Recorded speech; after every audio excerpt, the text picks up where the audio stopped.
5 years had passed since the Xylothian Empire formally apologized to humanity for the destruction of the moon. The galaxy had changed in that time. The balance of power had shifted. What was once a stable order of civilizations had become something far more dynamic and unpredictable. Humanity had become the fastest-growing power in this region of the galaxy. It was not because humans were the most advanced or the most powerful. Other civilizations still possessed superior technology. Other empires still controlled larger territories. But humanity had something that no other species seemed to possess in equal measure. Humanity had adaptability. Humanity had imagination. Humanity had the will to do impossible things.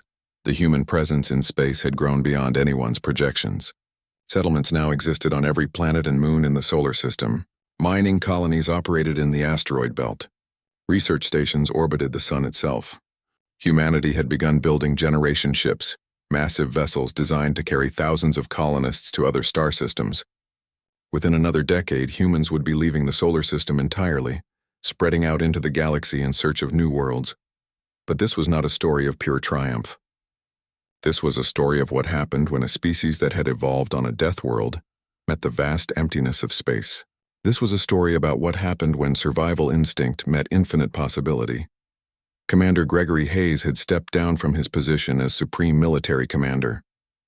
He was now the civilian president of the Earth Federation, elected by representatives from every nation on the planet. He was an old man now, his hair white, his face lined with the weight of leadership, but his eyes still carried the fire of someone who had fought for his species' survival and won. He sat in his office on Earth, looking at reports from across human space. The reports painted a picture of rapid expansion and incredible achievement, but they also painted a picture of something else. They showed signs of division.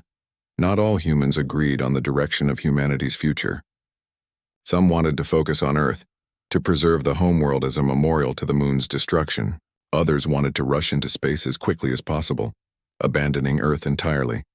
Some wanted to maintain the alliance with the Xylothians. Others wanted to prepare for inevitable conflict with the alien empire. The unity that had held humanity together in the immediate aftermath of the moon's destruction was beginning to fracture. Success, Gregory realized, was as dangerous as failure. Success bred complacency. Success bred disagreement about what to do next. Dr. Vincent Chang had established a research station on Europa, one of Jupiter's moons. The station was focused on studying the possibility of life in the oceans beneath the moon's frozen surface. Vincent had made a remarkable discovery. There was life there. Alien life. Not intelligent life, but life nonetheless. This discovery had sent shockwaves through the scientific community. Humanity was no longer alone in having discovered life. This changed everything. If life could evolve in the oceans of Europa, then life could exist anywhere in the galaxy. The implications were staggering. Vincent sent his findings to Earth. He included a personal message to Gregory Hayes. In the message, Vincent said something that Gregory could not stop thinking about. We have been so focused on the destruction of the moon and our reaction to it that we have forgotten something important, Vincent said in the message. We have forgotten that the universe is full of wonders. We have forgotten that exploration is not just about survival.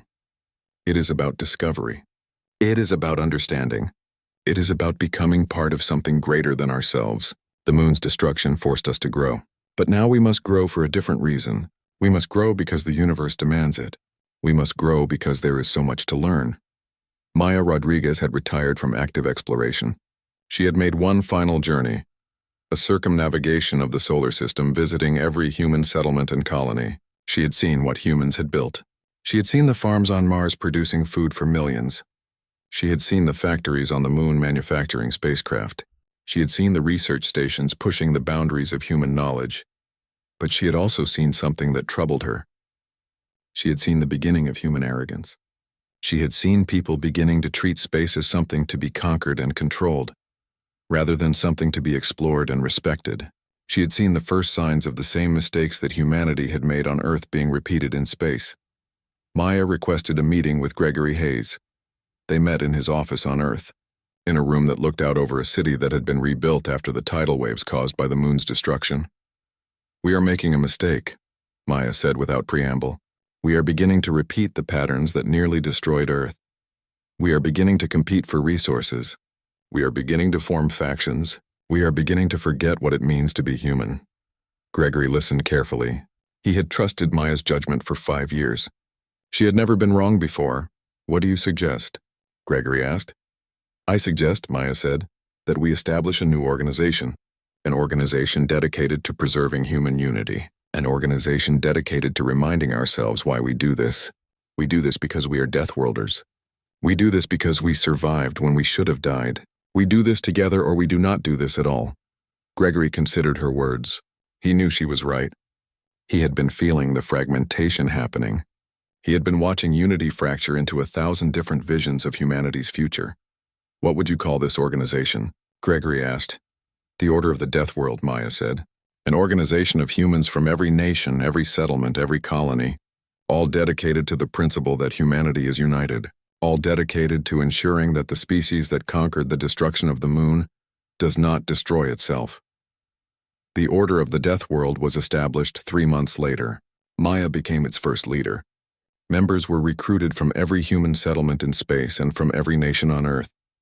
They were scientists and soldiers, engineers and artists, people from every walk of human life. They shared one common belief. They believed that humanity's strength came from its unity, and that unity must be preserved. The Order's first major initiative was to establish memorial sites at every human settlement. These sites were dedicated to the moon. They were designed to remind every human, regardless of where they lived, of what had happened. They were designed to remind humans of what they had overcome. They were designed to remind humans of who they were. Captain Lucas Bennett, now retired from military service, took on a new role. He became the commander of the Order's military wing. He trained a new generation of human soldiers not to conquer but to defend. He taught them that the greatest strength was not in weapons but in the will to protect what mattered most. 5 years after the establishment of the Order of the Death World, a crisis emerged. A human colony on one of Saturn's moons decided to declare independence. They wanted to establish their own government, free from Earth Federation control. This decision sent shockwaves through human space. It was the first true test of whether human unity could survive success. Other colonies began to consider independence. Some factions on Earth questioned whether humans spread across the solar system could even be considered one species anymore. Gregory Hayes called an emergency session of the Earth Federation Council. He called for Maya Rodriguez to address the council. He called for representatives from every human settlement in space to listen to what she had to say. Maya stood before the assembled leaders. She was an old woman now, her hair gray, her face weathered by years spent in space. But her voice was still strong, still commanding, still filled with the fire of someone who had looked into the void and found meaning there. We are at a crossroads, Maya said. We can choose to scatter. We can choose to become 100 different human civilizations, each fighting for resources, each competing for power, or we can choose something different. We can choose to remember why we are here. We can choose to remember the moon. We can choose to remember that we are Deathworlders and that Deathworlders do not surrender. Deathworlders do not divide. Deathworlders adapt together, or they fall apart. Her words resonated across human space. The colony that had wanted to declare independence reconsidered. Other colonies reaffirmed their commitment to the Earth Federation.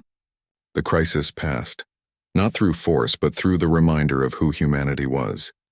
Gregory Hayes, looking out at the unified human civilization spread across the solar system, understood something profound. The moon's destruction had been the moment that humanity had awakened. But this moment when humanity had chosen unity in the face of fragmentation, was the moment that humanity had grown up. Humanity was no longer just a species trying to survive. Humanity was a species choosing its own destiny. Humanity was a species that understood the importance of staying together, even when it would have been easier to fall apart. The stars waited for humanity's next chapter. And humanity, united and determined, was ready to write it. 2 years had passed since the moon's destruction. The transformation of humanity from a single world species to a galactic power had exceeded all predictions. Mars now hosted a thriving human colony of 5,000 people. Mining operations were underway in the asteroid belt. Research stations orbited Venus. The solar system, which had once belonged entirely to humanity in isolation, now saw human presence expanding into every corner. The New Dawn station had become the symbol of human achievement. It hung in Earth, orbit like a beacon, a reminder of what could be accomplished when desperation met determination. More stations had been built. More ships had been launched. Humanity was no longer just reaching for the stars. Humanity was claiming them. Commander Gregory Hayes stood in the meeting chamber aboard the New Dawn station. Around him sat the representatives of humanity's new government, the Earth Federation. This was not just a military council. It was a true governing body that represented every nation, every culture, every people on Earth. For the first time in human history, the entire world was united under a single banner, working toward a single purpose. The purpose was survival. The purpose was growth. The purpose was the continuation of humanity among the stars. Dr. Vincent Chang entered the chamber with his team of scientists. They carried data from the observation stations scattered throughout the solar system. Vincent looked tired but energized. He had barely slept in the last week working on calculations and models for the next phase of human expansion. The data is conclusive, Vincent said, addressing the assembled leaders. We have the resources. We have the technology. We have the knowledge. We can establish permanent human settlements on every planet in this solar system within the next decade. We can mine asteroids. We can harvest resources from comets. We can become completely independent of Earth within 20 years. The implications of this statement hung in the air. Independence from Earth meant true galactic citizenship. It meant humanity was no longer confined to a single world. It meant humanity had truly become a spacefaring civilization. Maya Rodriguez had just returned from her third mission to Mars. She was now the most celebrated explorer in human history. Billions of people around the world followed her missions with intense interest. She had planted humanity's flag on Mars, Venus, and several asteroids. She had proven that humans could not only survive in space, but could thrive. She stood and addressed the council. Her voice was calm and confident, the voice of someone who had looked into the void and found herself reflected back. I have walked on 3 worlds, Maya said. I have stood on soil that no human has ever touched. I have looked at the stars from perspectives that my ancestors could never have imagined. And I can tell you this with absolute certainty. We belong here, not because we conquered it, not because we dominated it, but because we adapted to it. We are not invaders in space, we are explorers, we are pioneers. We are the children of a death world, reaching for something greater than ourselves. News of this council meeting spread across the solar system. It was broadcast to every human settlement, every station, every ship. The message was clear. Humanity was not just surviving the destruction of the moon. Humanity was thriving. Humanity was becoming something new. But not everyone was pleased with humanity's rapid expansion. The Xylothian High Council convened an emergency session. Admiral Vexrath presented his analysis to the other Xylothian leaders. He showed them the data. He showed them the trajectory of human growth. He showed them the calculations that predicted humanity would become a major galactic power within 300 years. Some of the other leaders wanted to launch a preemptive military strike. They wanted to destroy humanity before it became too powerful. But Vexrath argued against this. He had spent the last 2 years studying humanity. He had sent researchers to Earth. He had interviewed human leaders. He had come to understand the fundamental nature of the species he had underestimated. If we attack them now, Vexrath said, we will only accelerate their development. We will unite them even more completely. We will give them a common enemy to rally against. They will become stronger, not weaker. They are Deathworlders. Pressure makes them stronger. The council listened to Vexrath's reasoning. Some of them still wanted to attack, but ultimately, they agreed with his analysis. The Xylothian Empire would not destroy humanity.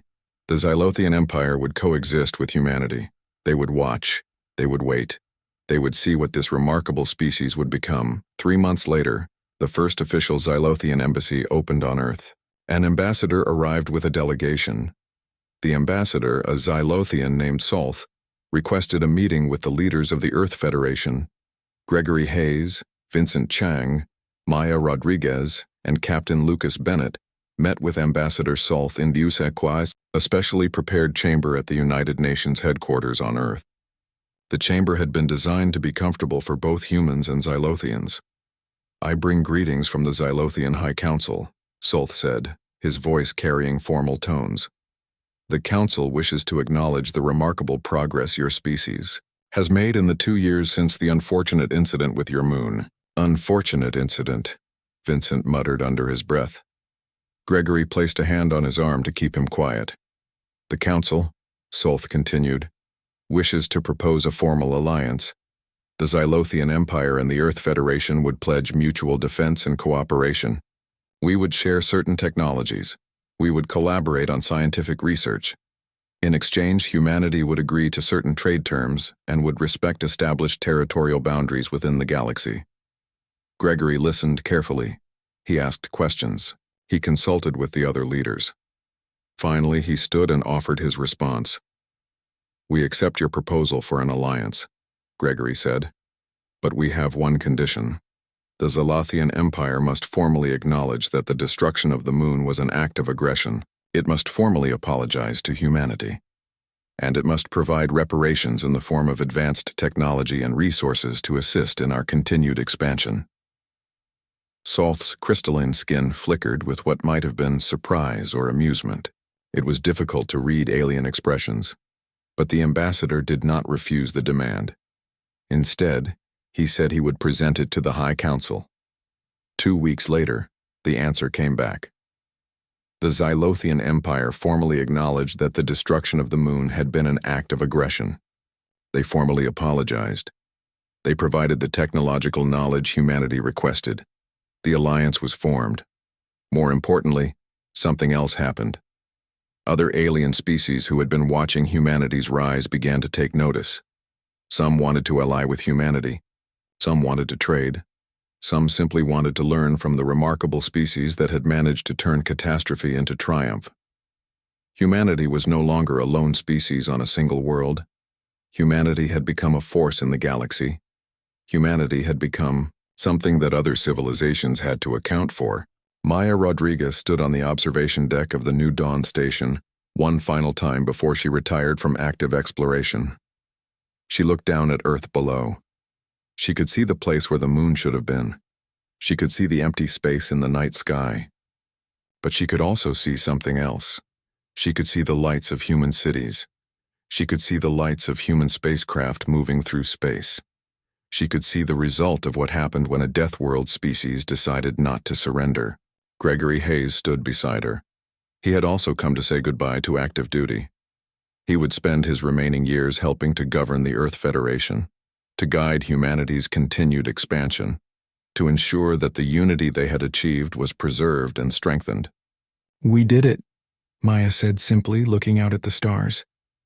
"We did," Gregory agreed.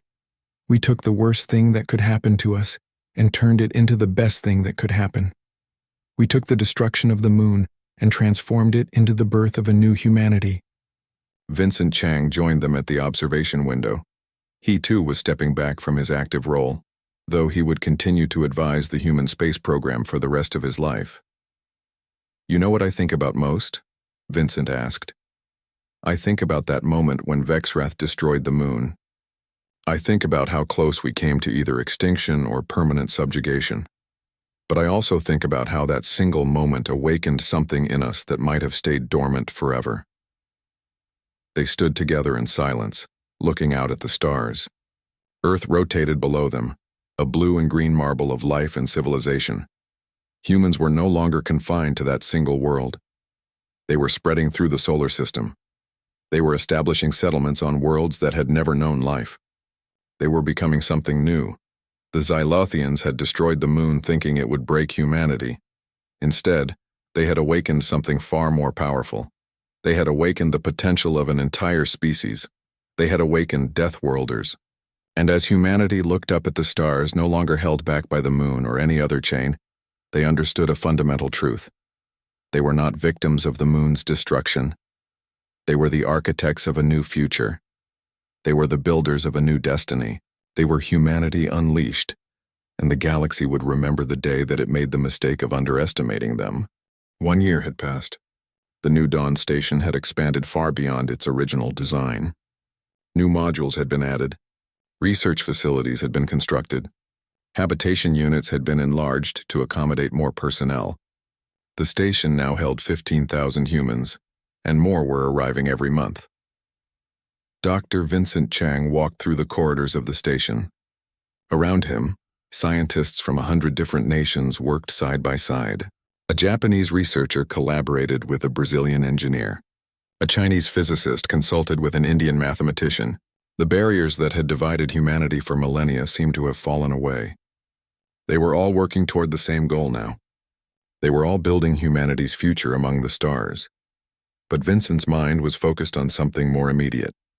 In 3 weeks, Maya Rodriguez would launch for Mars. She would be the first human to set foot on another planet since the moon's destruction. She would plant humanity's flag on the red planet. She would establish the first human colony outside of Earth's orbit. This was more than just exploration.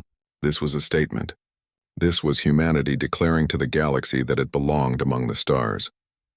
It was humanity refusing to be confined to a single world. Vincent stood at the observation window and looked down at Earth. From this height, the planet looked beautiful and fragile. He could see the curvature of the world. He could see the clouds swirling around the poles. He could see the place where the moon should have been, that empty space in the sky where their world had lost something precious. But they had found something else. They had found purpose. They had found unity. They had found strength in adversity. Captain Lucas Bennett received a message from the Xylothian High Command. It was not from Admiral Vexrath directly. It was from a much higher authority. A council of the most powerful Xylothians in the galaxy was requesting a summit. They wanted to discuss peace terms. Lucas delivered the message to Gregory Hayes. Gregory studied the communication carefully. He knew what this meant. The Xylothians were afraid. In the space of 1 year, humanity had gone from a species confined to a single planet to a species with a major presence in space. They had proven they could build, defend, and expand. They had shown determination and unity. More importantly, they had shown something that no other species in the Xylothian database had ever shown. They had shown the ability to turn catastrophe into opportunity. Gregory assembled the leadership team that would represent humanity at the summit. Maya Rodriguez would be there, representing Earth's defense and space exploration capabilities. Vincent Chang would represent scientific advancement and innovation. Gregory Hayes himself would represent Earth's military and diplomatic authority. And they would be joined by representatives from every major nation on Earth. Humanity would speak with one voice. The summit was set to take place aboard the New Dawn station. The Xylothians would be coming to human territory, to human space. This was significant. This showed respect. The Xylothians were no longer treating humans as a primitive species to be dealt with from a position of absolute superiority. They were treating humans as equals in a negotiation. On the day of the summit, Gregory stood in the observation deck of the New Dawn station with Vincent Chang. They could see the approach of the Xylothian ships. 3 sleek vessels, far more advanced than anything humanity possessed, moved into docking positions with mechanical precision. "Are you nervous?" Vincent asked. Gregory considered the question. "No," he said finally. "Not nervous, focused, determined, ready, but not nervous. We have done something remarkable here, Vincent. We have taken a tragedy and transformed it into an advantage. Whatever happens in this negotiation, humanity has already won." The Xylothian ambassadors descended from their ships. They moved through the corridors of New Dawn like visitors in a foreign land. Their skin caught the light, their 3-armed bodies moving with alien grace. But despite their obvious superiority in technology and raw power, they carried themselves with a new awareness. They were no longer the absolute rulers here. They were guests. Admiral Vexrath entered the negotiation chamber. His crystalline eyes scanned the room, studying each human face. He seemed to be searching for something in them, trying to understand the nature of the species that had confounded his expectations. The meeting began with Gregory Hayes presenting humanity's position. He spoke clearly and directly. Humanity wanted recognition as a spacefaring civilization. Humanity wanted equal representation on the Galactic Council. Humanity wanted reparations for the destruction of the moon. The Xylothian delegation listened without interrupting. When Gregory finished, Vexrath stood and addressed the gathering. His voice, translated by the computer systems, carried weight and authority. "You understand that your species is young," Vexrath said. "You understand that we have the power to destroy you at any moment. You understand that everything you have accomplished in the last year would take our civilization mere hours to replicate or destroy." "We understand all of that," Gregory said calmly, "but we also understand something else. We understand that we are Deathworlders. We come from a world where survival is not guaranteed. We come from a world where every day is a struggle against forces that want us dead. We have learned to adapt, to think creatively, and to never surrender." Vexrath studied Gregory for a long moment. Then the Xylothian did something unexpected. He moved his three arms in a gesture that the translation systems identified as respect. "Your species is remarkable," Vexrath said. "When we destroyed your moon, we believed we were demonstrating superiority. We believed you would crumble. Instead, you adapted. Instead, you grew. I have studied the data carefully. I have calculated the trajectory of your growth. If this continues within a century, your military capabilities will rival our own. Within 2 centuries, you may exceed ours." The room fell silent. Vexrath was admitting something profound. He was admitting that the Xylothians had made a strategic miscalculation of enormous proportions. "I propose," Vexrath continued, "that we offer you the following. Humanity will be recognized as a member of the Galactic Council. You will have equal representation in future decisions. We will provide certain technological exchanges to accelerate your development. In exchange, humanity will agree to a non-aggression pact with the Xylothian Empire." Vincent Chang leaned over and whispered to Gregory, "He is offering us a deal because he is afraid of us." Gregory nodded slightly. "He is offering us a deal because he respects us. Fear and respect are not always the same thing." The negotiations continued for 6 hours. Points of agreement were reached. Small disputes were resolved. By the end of the day, humanity had secured a position among the galactic powers. The terms were favorable. The Xylothians were not going to admit that they had made a mistake, but they were going to act as if they recognized humanity's potential. As the Xylothian delegation prepared to depart, Vexrath pulled Gregory aside. The admiral and the commander stood alone in a corridor of the New Dawn station. "You know what you have accomplished," Vexrath said. "You know what you have become. I have overseen 3,000 years of Xylothian expansion. I have conquered species and civilizations. But I have never seen anything like what I see in your people. You do not fear death. You do not fear challenges. You transform them into fuel for growth. We are Deathworlders," Gregory said simply. "Everything else is secondary to survival. You gave us a challenge and we responded as we always have. We adapted." Vexrath nodded slowly. "That is what concerns me most, Gregory Hayes. You will adapt to anything. And as you adapt, you will grow stronger. Humanity will become a force in this galaxy, whether we welcome it or not. Perhaps it is better that we welcome it. Perhaps it is better that we make a friend instead of an enemy." The Xylothian ships departed from the New Dawn station. They moved away from Earth space, back toward the outer edges of the system. The immediate threat was over. Humanity had not just survived.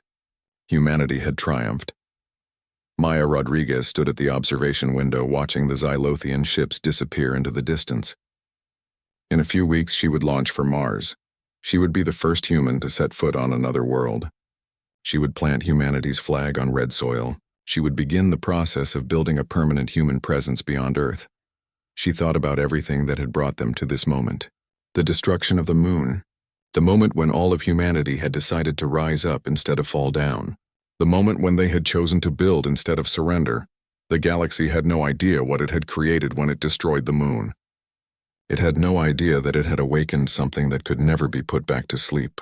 It had awakened the potential of an entire species. It had awakened the power of Deathworlders, and humanity was only just beginning. 6 months had passed. The New Dawn station hung in space like a giant metallic flower, its modules arranged in a careful pattern that maximized both function and safety. 10,000 human beings now lived and worked in orbit around Earth. They came from every nation on the planet. They spoke hundreds of languages, but they shared one common purpose.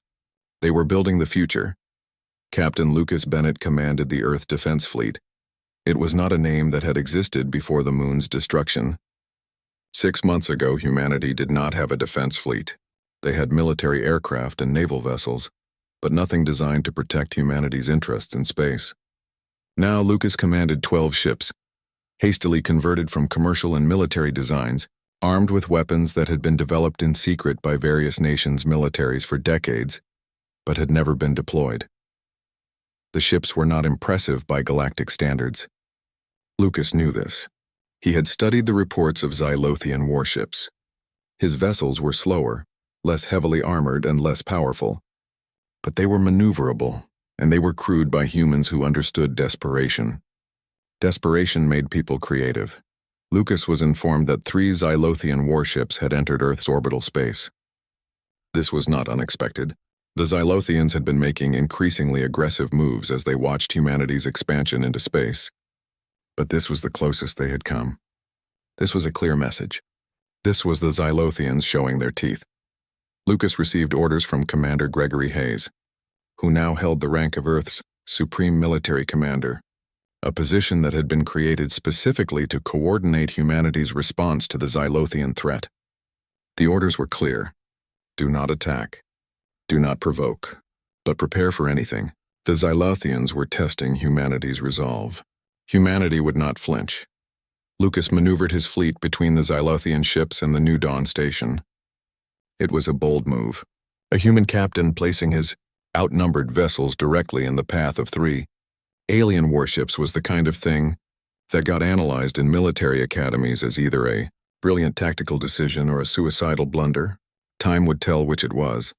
The Xylothian flagship sent a message. Admiral Vexrath's voice came through the communication system, translated by human computers that had been working overtime to understand Xylothian language patterns. Captain Lucas Bennett, Vexrath said, his tone carrying the weight of someone used to absolute authority. You are preventing us from accessing space that we have claimed. This is in violation of established galactic law. Move your vessels immediately or we will move them for you. Lucas took a deep breath. He keyed the communication system and responded. His voice was calm and measured, the voice of a man who had made peace with the possibility of his own death. Admiral Vexrath, I am Captain Lucas Bennett of the Earth Defense Fleet. The space you are claiming is Earth space. It orbits our world. The New Dawn station is a human space station. We will not abandon it. We will not move. And if you attempt to force us, we will defend ourselves. There was a long silence. Lucas wondered if the Xylothians were discussing how to respond to this display of defiance from an inferior species. On the bridge of his flagship, Lucas could feel the tension. Every officer watched the screens, waiting for the Xylothian ships to move, to attack, to do something. But the Xylothian ships did not move. They held their position. The standoff lasted 3 weeks. During those 3 weeks, something remarkable happened. The world watched. News channels broadcast the situation continuously. In schools and homes and workplaces across Earth, billions of people kept their eyes on the sky, waiting to see if this would be humanity's first true war against an alien species. But more importantly, something changed inside humanity. The fear that had been present in the immediate aftermath of the moon's destruction faded away. It was replaced by something else. It was replaced by confidence. Dr. Vincent Chang continued his work on the New Dawn station. He supervised the installation of advanced telescopes in laboratories. Scientists began detailed studies of the solar system. Engineers planned the construction of additional stations. Miners prepared to explore the asteroid belt for resources. The work never stopped.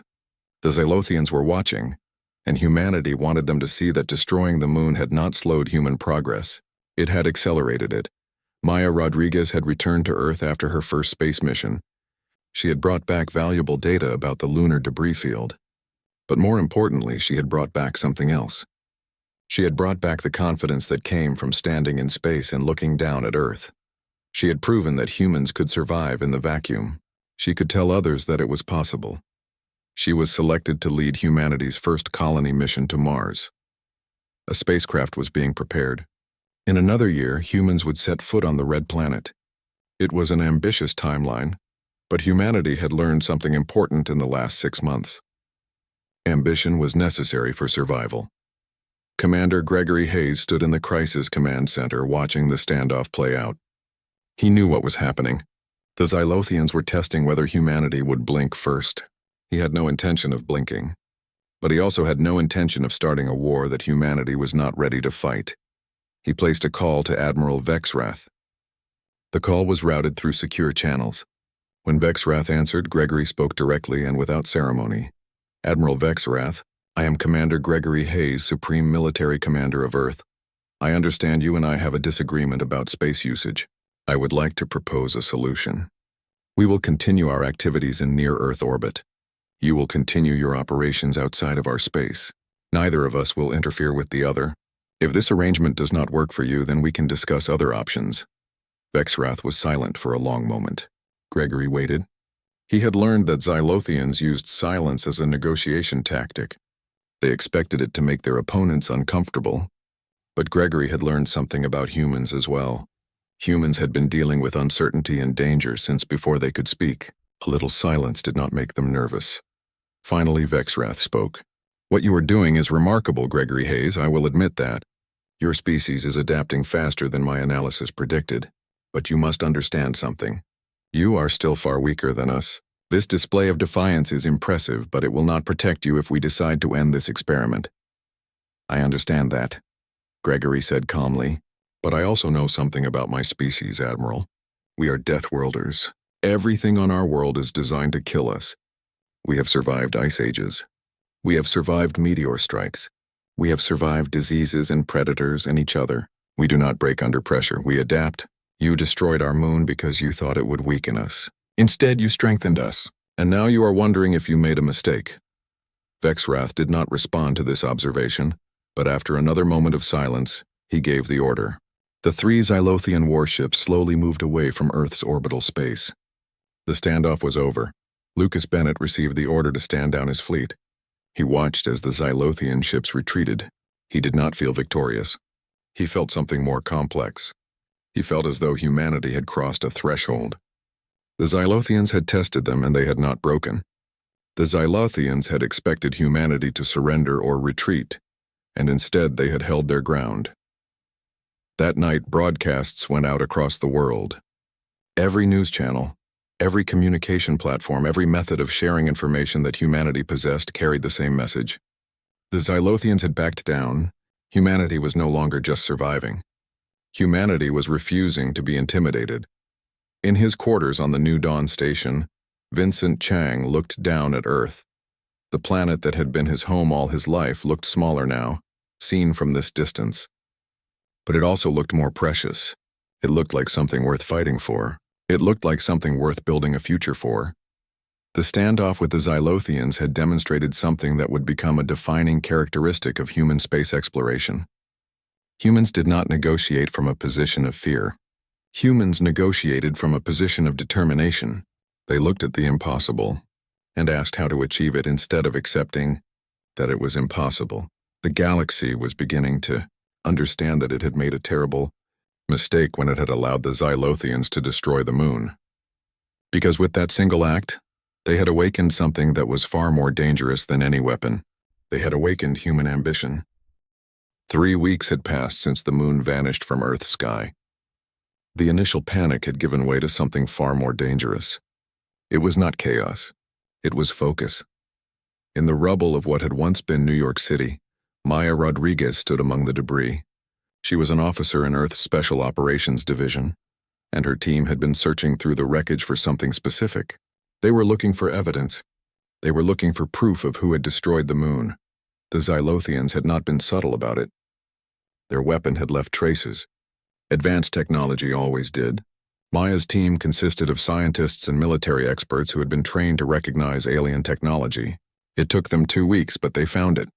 Deep in the ocean floor near the former location of the moon, they recovered pieces of the Xylothian destruction device. The metal was unlike anything on Earth. The energy signatures were unmistakable. Maya held one of the fragments in her hand. It was cold and smooth, and it thrummed with a faint electronic pulse. This was proof. This was evidence that the destruction of the moon had not been an act of nature or a cosmic accident. It had been deliberate. It had been an attack. She brought the evidence to Commander Gregory Hayes. He was in a different kind of war room now, one that had been hastily constructed underground in a military facility.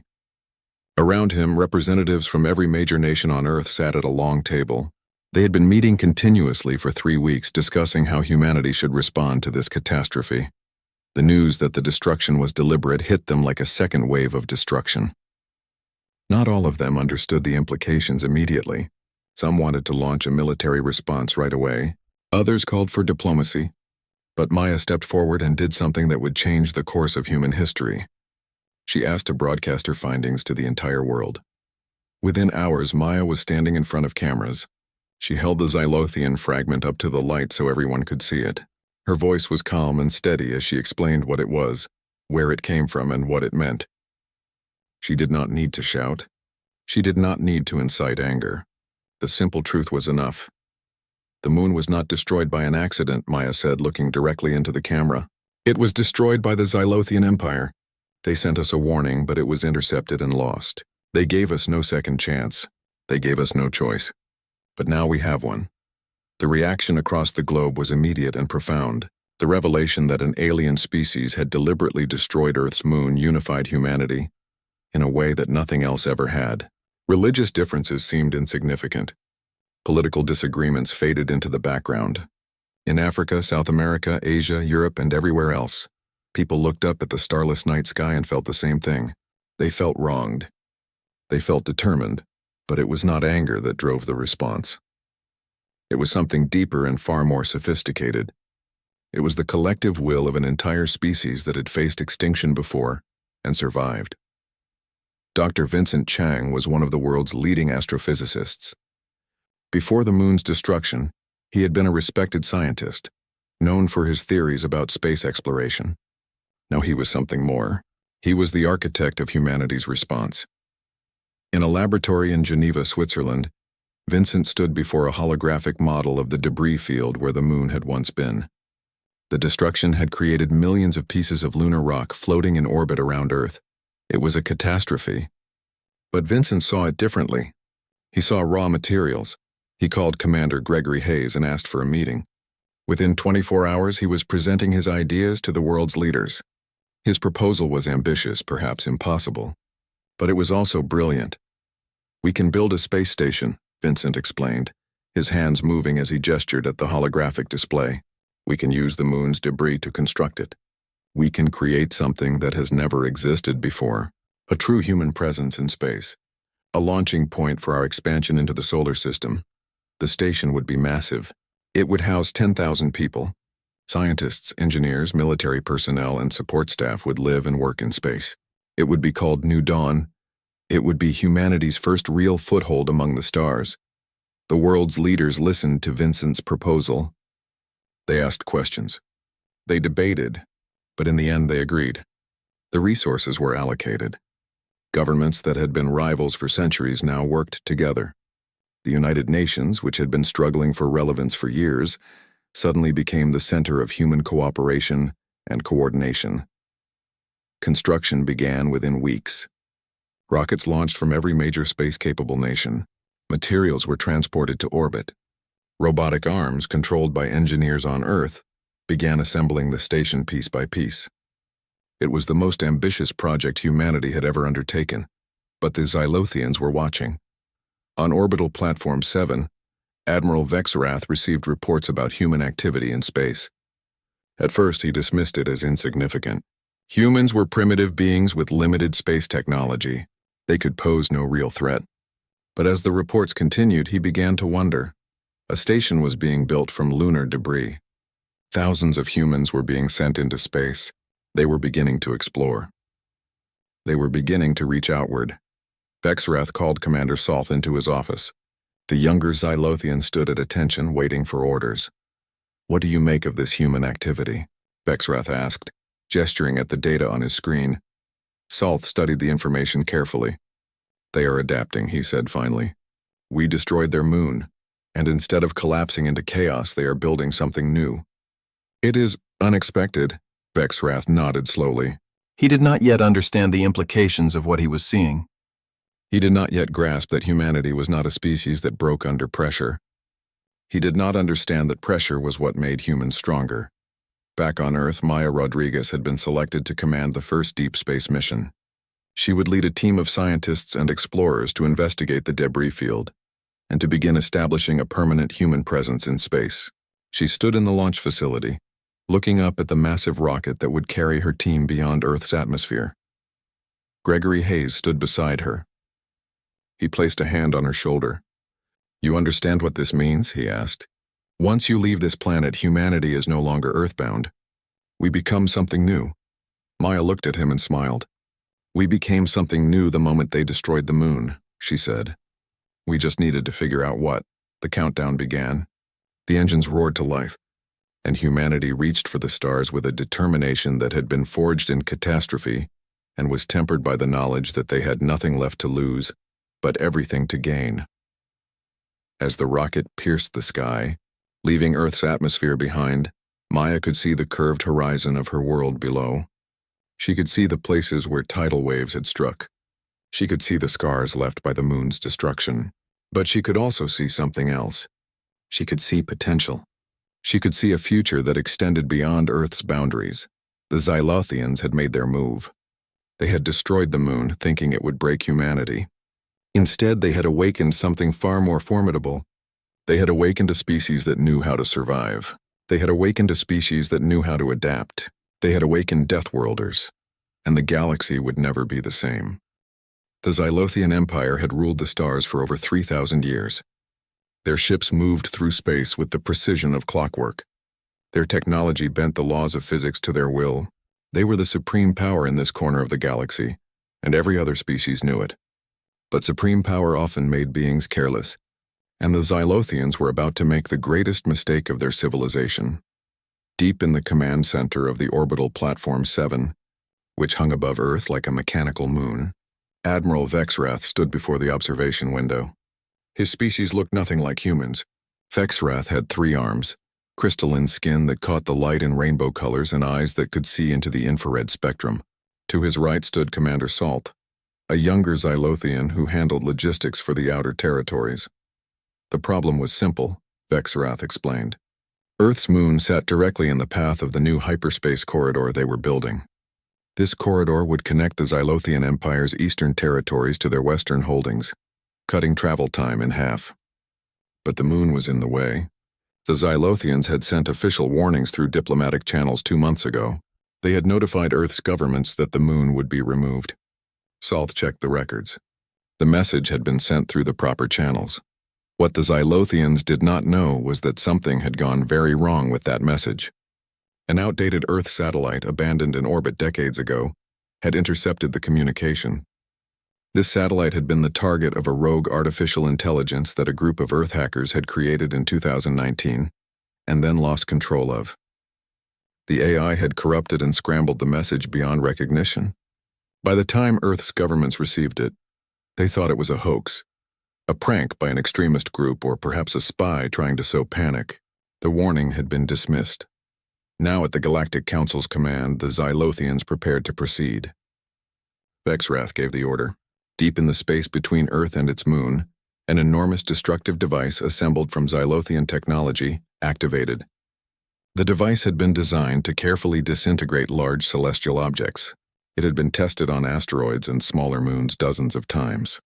It was supposed to be precise, but the moon was larger than anything they had attempted before. The beam of energy that shot out from the device was blindingly bright. It struck the moon's surface and for a moment nothing happened. Then the moon began to crack. The fractures spread across its surface like spiderwebs. The cracks widened. Chunks of rock the size of mountains began to drift away from the main body. Within minutes, Earth's moon, the celestial body that had guided human tides and dreams for billions of years, was nothing but debris. On Earth, people looked up at the night sky and saw something they had never seen before. The moon was gone. Some people thought they were hallucinating. Others thought it was a trick of the clouds. But as minutes passed and the moon did not return, the truth became impossible to ignore. News channels exploded with confusion. Scientists scrambled to understand what had happened. Religious leaders called emergency meetings. Governments declared martial law. Commander Gregory Hayes stood in the Crisis Command Center in North America. He had been a military officer for 23 years, and he had seen many problems but nothing like this. Around him, dozens of screens showed satellite imagery of the debris field spreading out from where the moon had been. His communications officer, a woman named Sarah, looked at him with fear in her eyes. "Sir," she said, "we have confirmation from multiple sources. The moon is gone." Completely gone. Gregory felt the weight of the moment. He was one of the first humans to officially know what had happened. In the next hours, the world would know, and when the world knew, everything would change. The immediate consequences were already beginning. Tidal waves triggered by the sudden absence of the moon's gravitational pull had begun racing across the Earth's oceans. Coastal cities that had been home to hundreds of millions of people suddenly found themselves in the path of walls of water. News feeds showed videos of entire neighborhoods being swept away. The waves crashed against seawalls and flooded streets. Buildings that had stood for centuries collapsed like toys. Gregory watched the screens and made a decision. He opened a secure channel to the President of the United States. Within minutes, he was speaking directly to the highest authority in the nation. He explained what had happened, based on the preliminary data the scientists had gathered. The moon had not simply vanished. It had been destroyed. And the only species with the technology to do such a thing was the Xylothians. The president listened carefully. Her name was Victoria, and she had been elected on a platform of strong leadership. But nothing had prepared her for this. She asked Gregory what his recommendation was. Gregory took a deep breath and said the words that would reshape human history. "Madam President," he said, "we cannot undo what has been done. The moon is gone, but we can respond. We can show the galaxy that humanity does not surrender when faced with catastrophe. We can turn this tragedy into our greatest opportunity. We need to unite the world like never before. Every nation, every resource. We need to reach for the stars, not with weapons first, but with determination and innovation." The president was silent for a long moment. Then she said, "I will call an emergency meeting of world leaders. We will discuss this together." As Gregory ended the call, he looked at the screens showing Earth's devastation. Millions of people were suffering at this very moment. Millions more would suffer in the coming days and weeks as the environmental consequences of losing the moon rippled across the planet. Weather patterns would collapse. Tides would behave unpredictably. The stable environment that humanity had evolved to live in was about to become chaotic and dangerous. But Gregory did not feel despair. Instead, he felt something else entirely. He felt anger, yes, but also something deeper, something ancient. His ancestors had survived ice ages. They had survived meteor strikes. They had survived being hunted by predators that were faster and stronger than they were. And they had survived by adapting, by thinking, by working together. The Xylothians had made a terrible mistake. They had thought that destroying the moon would demoralize humanity, would break them, would send them into chaos. They did not understand that humanity was a species that had evolved on a death world, where the environment itself was constantly trying to kill you. To a death worlder, a challenge was not a reason to surrender. It was a reason to fight. On Orbital Platform 7, Admiral Vexrath received reports from below. The moon was completely destroyed. The hyperspace corridor could now be constructed. The Xylothians had accomplished their objective. Vexrath felt satisfied. He did not yet understand that he had just awakened something he could never put back to sleep.